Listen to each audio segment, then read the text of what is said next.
like I said, we're gonna start with the basics. So the 4 basic stuff that I think that we can utilize is smudging, prayer, visualization, and Feng Shui. So let's talk about smudging. You hear Christopher in the back, you guys know he's about to go to sleep. So,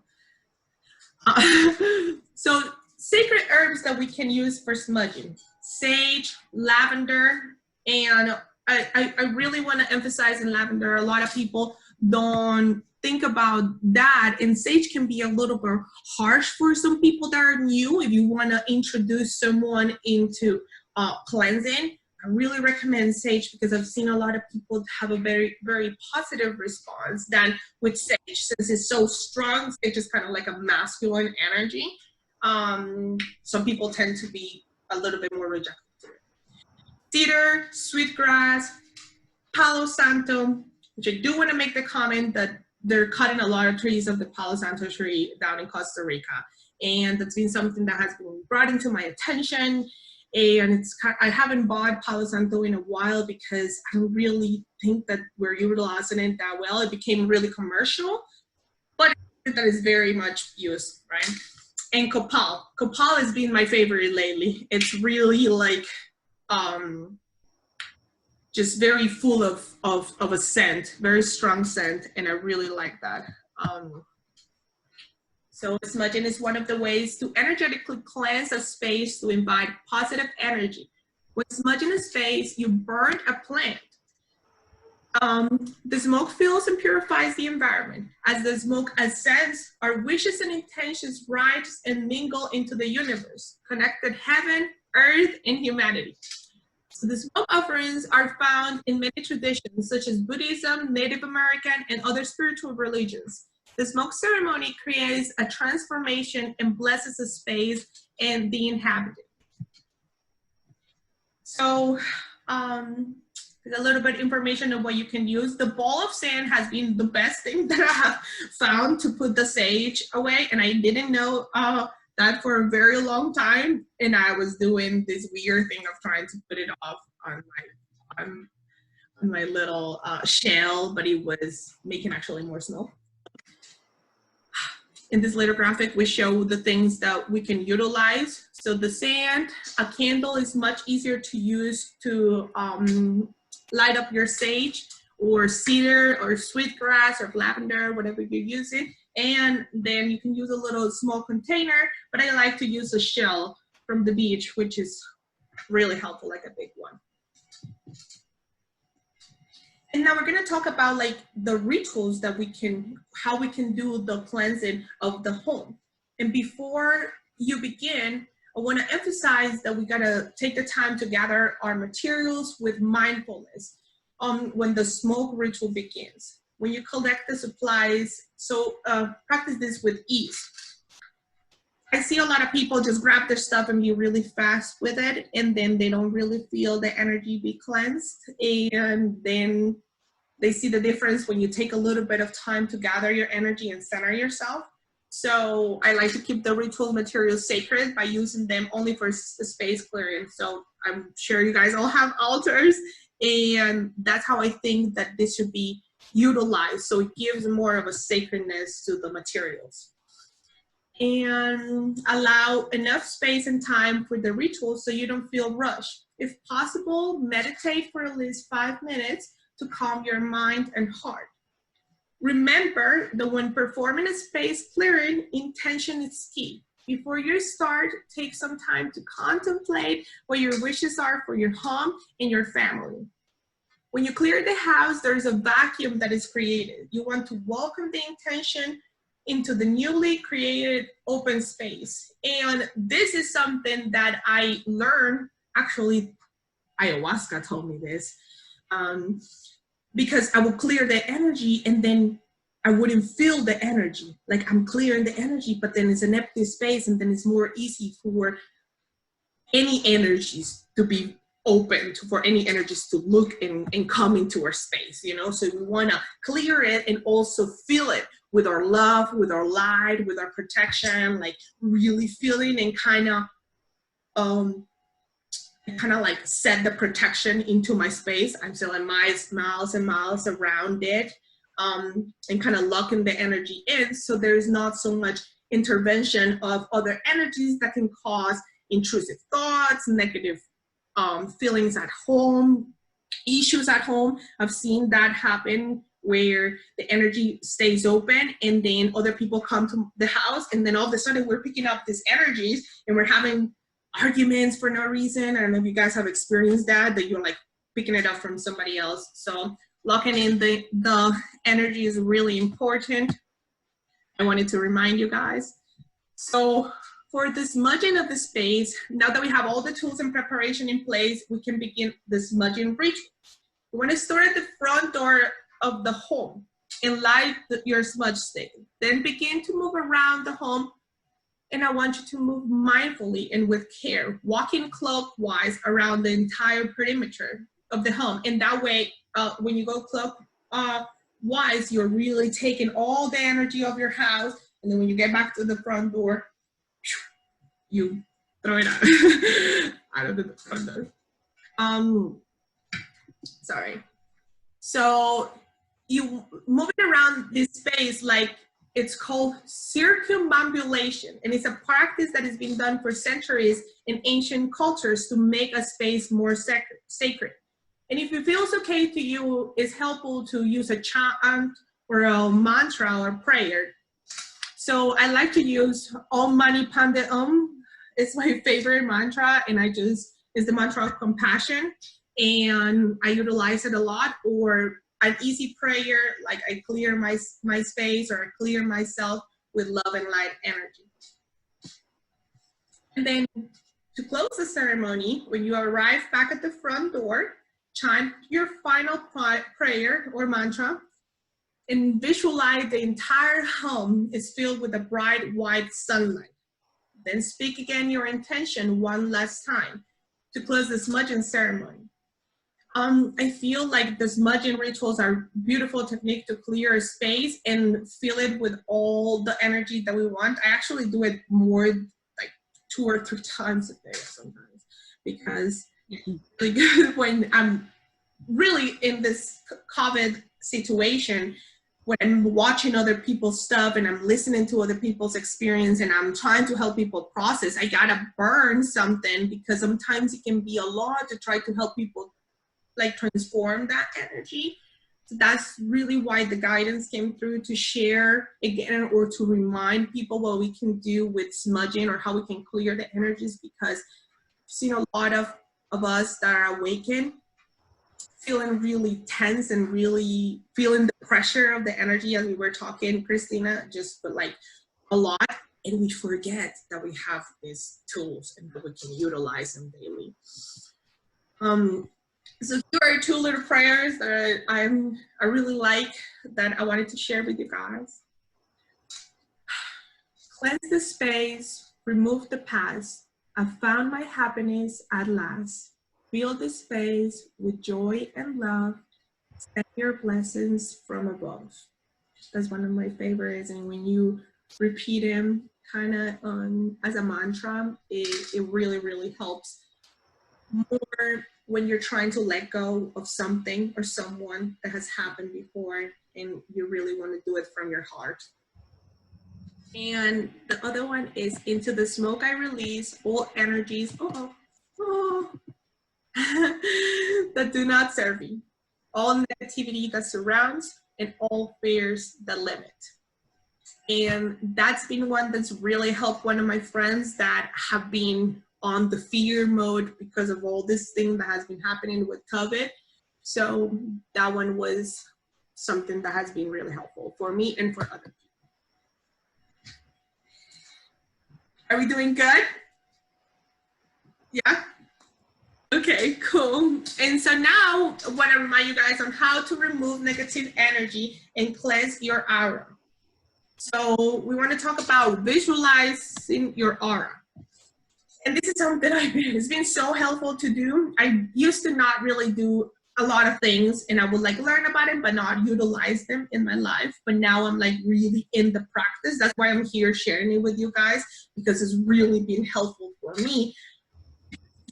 these little sets of time to rise my vibration, to let go of the garbage on my aura that have been blocking me from like presenting myself correctly in the world. So to visualize our aura, sit in a quiet, distraction-free zone in your house. Stay seated comfortably in a position you can relax. I'd say for about 15 minutes, but if you're not into meditation like that, 5 minutes will do it. And you can practice any breathing exercise. Remain conscious of what you're doing and aware of your inhales and exhales. And I want to add, make it audible, like, so you can really pay attention. That's really been helpful for me to get into that meditative mode. And you can then meditate. And once you find yourself beginning to totally relax, form a white light in your mind and have it surround you. Allow it to flow through you from the tip of your toes to the top of your head. Kind of just like feel it, feel it, feel it, feel it, and visualize it moving up on your back near your spine. And this is really good to start awakening the chakras and feeling the blockages through your chakras when you start visualizing this energy moving. If you get distracted or thrown off, you can get yourself back on track by revisualizing the white light and focusing on your breath. And don't be hard on yourself. Be kind with yourself, because that was one thing that I would get discouraged. Like, oh, I can't dance. Oh, no, I'm distracted. Oh, the baby moved. Oh, the baby cried. And then I'm not being able to really focus. But reminding myself that I can always come back to it, it's been helpful. This one is the one that I'm working on. Discarding your negative energy. Avoid negative people or energy vampires. And something that it's been really hard, because it's hard to let go of people. But wow, when you make space in your life for the right people to come in, it's so powerful and beautiful. But they're not able to come in if you haven't the space is filled up with the wrong people. So people affect more than just themselves. So be aware of how others affect your energy and vice versa. One way to protect yourself is to make sure you surround yourself with more positive people than negative ones. Spend less time, or not at all, with negative people. Once you figure out who they are, find positive people who always have a smile to offer and have kind souls. These people can help you offset the negativity in your aura. We don't really think about how much we affect each other, but we are energetic beings. That's what we are at our foundation. We're a spirit in a body, and our aura is always picking up energy from people, and we connect cords to people, so people can draw energy from you even when they're not right next to you. The number 3 is cleanse your own negative thoughts. Start paying attention to all your thoughts. Are they negative ones? Take a look at them and be real with yourself. Are they untrue, delusional, paranoid, which has happened to me? So that's been something that I worked on at the beginning of my awakening, and really being able to change that negative self-talk. It's very important to remember. If you were having a really bad day, it's okay to express your feelings, but don't wallow in that place. Make your day a good one by treating yourself to your favorite tea, playing your favorite song, or find a friend to hang out or talk through Zoom. If you notice that negative thoughts are trying to creep in, confront it with a positive one. If you keep practicing this, you'll be able to conquer the effects of negative thinking. And this one is my favorite. Create a protection bubble. This is the most commonly practiced of the protection of the aura. And we just gotta imagine a white light coming down from the sky, divine, cosmos, universe, whatever your higher power, or whatever the higher power resonates with you. Connect with this light from the crown of the head, and then let it spill it out all over you, down under your feet. And now you're surrounded by white light bubble, and white is pure and highly protective. You are in control what enters and exits your bubble of protection.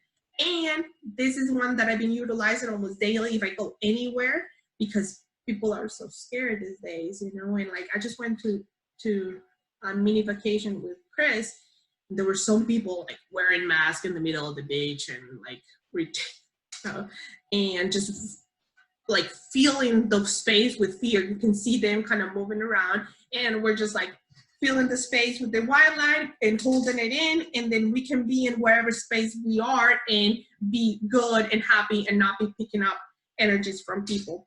And this is a very psychic moon, I also wanted to add. So those our psychic abilities are very heightened up in this moon. It's important for us to keep that protection. We're all very intuitive goddesses, and there's a lot that gets transmuted through our bodies. So being aware of that is important. And getting energy healings,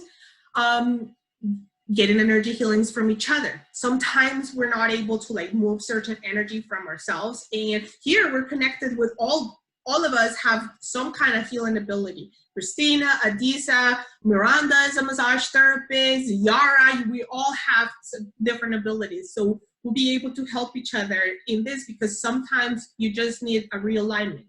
And we can all help each other clear blockages, imbalance, misalignments. And also check for negative entities and emotional cords. That's been something I've been helping some of my friends that were stuck on things, and only with cutting cords are they able to move forward. So let's don't underestimate the power of these energy checkups, so we can do this together. And the last thing I wanted to share, are we all still good? Do you guys have any questions? No, it's still good? Okay, this is the last little piece I wanted to share with you guys, and it's the basic principles of Feng Shui.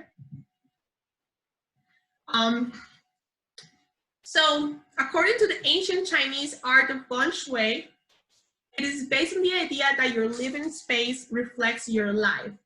Feng Shui strives to achieve balance in both. Feng Shui holds that all objects possess an energy called qi. That you can use this qi to bring luck, wealth, and opportunity into your home. And that's been one of the secrets of my home, to be honest. Since I learned about it, actually Chris was the person that really taught me about this, and he's into Chinese medicine. So I got a lot of information about this from him, and I started utilizing it in my home, and it just flows all day, and it just needs a tiny bit of like, I have little sound healing stuff sitting around to just like randomly clear the energy, or plants have been also really helpful. We're getting there. Ways to feng shui your home. The number one is open the front door. Oh my God, I cannot emphasize so much on this one. A lot of people go through their garage. A lot of people don't use their front door. You need to open your front door. Allow the air to come through. Very, very important, because if you go to the back door too, don't do that, because your opportunities come through your front. So the energy flows through the front door. An open and inviting pathway allows positive energy to flow into your homes, whereas energy can stagnate if your entryway is closed up. Don't put all the shoes on the front. That's also another thing. All the clutter gets in the front, and it just seems like you have a lot of obstacles to get into your space, you know? And you want an opportunity to come knocking, place a red flower plant outside, or put some red accent colors. Anything red on the front, even like a little whistle thing on the front door. Red attracts energy, fortune, and good luck. And it's true, it's a fact. And clear the clutter. That's really important. In Feng Shui, a cluttered house equals a cluttered mind. Even worse, clutter literally sucks up the energy in the space. You may think that you're hiding your clutter, but the closet has much of an effect on your energy and the flow of your energy. If there's clutter somewhere in your home, even tucked away in the attic or the basement, then it's also cluttering your head as well as the rest of your body. So hoarding stuff, putting stuff away to use later, all those things hold so much energy. And I had such an issue because I'm Spanish and my mom is from Colombia, and she will like save, like she's like, no, let me just put it out here. I'm like, please, let's just throw it. Give it to somebody else. And she has 50 freaking coffee tables. Not 50, but a lot of coffee tables in the house. And I'm like, you don't need all this stuff. Okay. So clutter. And bring the outdoors in. This has been my eye, and I see, Christina, your plants are so beautiful. That's been my journey on the last few months. Bringing the plants inside, because nature creates a sense of peace. And in fact, a lot of research shows that viewing nature reduces anger and anxiety and enhances feelings of pleasure. So flood your home with a natural light, open windows and doors, let fresh air inside, and bring plants indoors. Decorate with bamboo, wood, or wicker, and use stones and rocks, and of course all the crystals. Not just to adorn, oh no, you can also adorn the walls with nature, which I see that Christina also has nature on my walls. Yeah. And make your bedroom restful. A lot of people make their bedroom like really clutter. Like I personally like stuff in the wall and a lot of things, but in my office. This is my office, and this is where I have my altar and all of my things. In the room, I really keep it really simple, very easy, not too much stuff on the walls, nothing under the, we have someone? Sorry, someone was trying to get checked. Okay. And sorry, you guys. And not having anything under, we had someone else come in. Not having anything under the bed is really important. In Feng Shui, the items you place between your mattress have an energetic association with your intentions. Sometimes if you're like looking to manifest stuff, if you want to make like a little vision board or something special to put under your mattress so you can dream on it literally, that's been really helpful for manifestation. Now I really want to hear your thoughts, what you guys think. This